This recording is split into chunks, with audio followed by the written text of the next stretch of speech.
Hi, என்னோட subscriber அப்படிங்கிறவங்க எப்படி ஈஸியாக கோலம் போடுறதுன்னு கேட்டிருந்தாங்க. லைன்லாம் எப்படி இழுக்கிறதுன்னு கேட்டிருந்தாங்க. நான் லைன் எப்படி இழுக்கிறதுன்னு முன்னாடியே ஒரு வீடியோவில் போட்டிருந்தேன். இந்த வீடியோவில் படிக்கோலம் எப்படி ஈஸியாக வரைகிறதுன்னு காமிக்கிறேன்.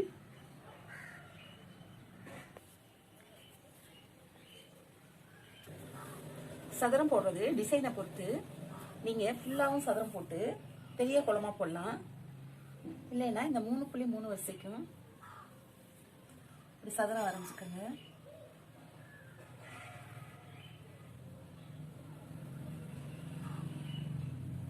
இந்த கோடு 4 இல்லைன்னா 5 வரைஞ்சிக்கோங்க. 3 கோடு வரையக்கூடாது.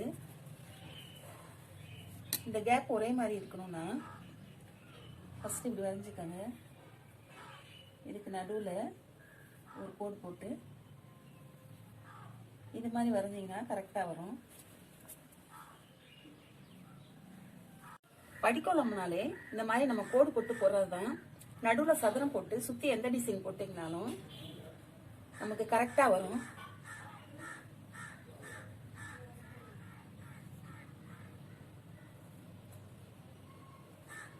இதுக்கு இந்த மாதிரி நடுவில் ஒரு கோடு போட்டு 2 பக்கம் போட்டிங்கன்னா கரெக்டாக இருக்கும்.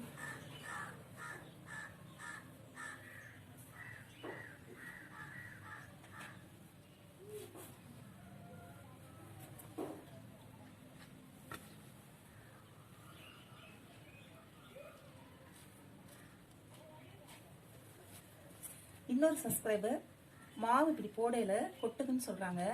நீங்க நல்லா விரல் ரெண்டையும் இப்படி டைட்டா பிடிச்சிட்டு இந்த மாதிரி போட்டீங்கன்னா மாவு கொட்டாது.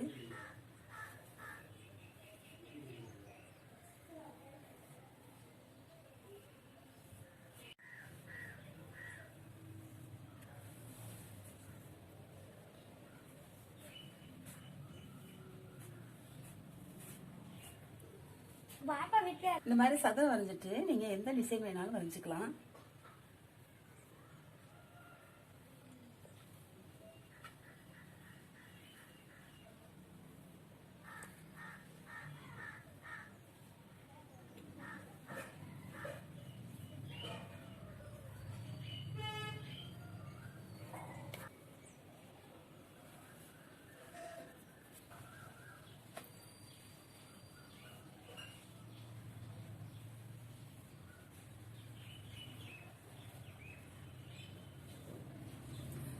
படிக்கோலத்துல செம்மண் கொடுத்தீங்கன்னா நல்லா இருக்கும். உங்களுக்கு செம்மண் கிடைக்கலன்னா கடையில காவி பொடின்னு கேட்டீங்கன்னா கிடைக்கும், அதை கொடுக்கலாம்.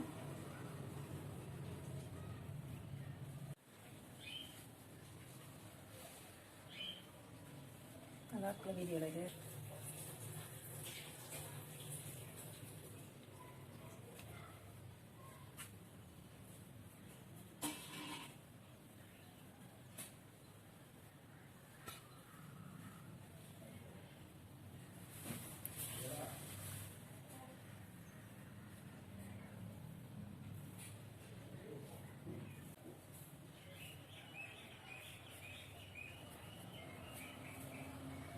அதே போல படிக்கோலத்தை தாமரைப்பூ வரைஞ்சிங்கன்னா ரொம்ப அழகா இருக்கும்.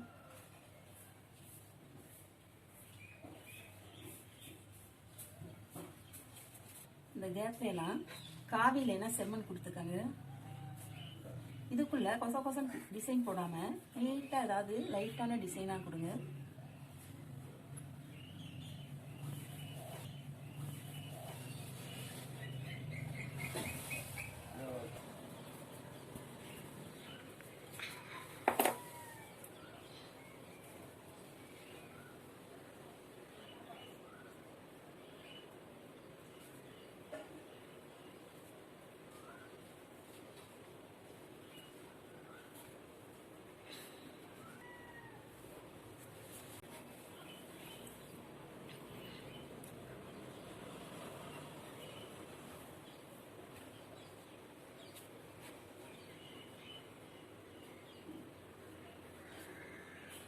எல்லாத்துக்குமே செம்மண் தராம அங்கனைக்கு அங்கே இந்த மாதிரி வெயிட் கொடுத்தீங்கனாலும் கோலமாவில் நல்லா இருக்கும். இதில் புள்ளி வச்சிங்கன்னா இன்னும் அழகாக இருக்கும். இந்த கட்டத்துல எல்லாம் சின்ன சின்ன கட்டத்தில் புள்ளி வச்சிங்கன்னா அழகாக இருக்கும்.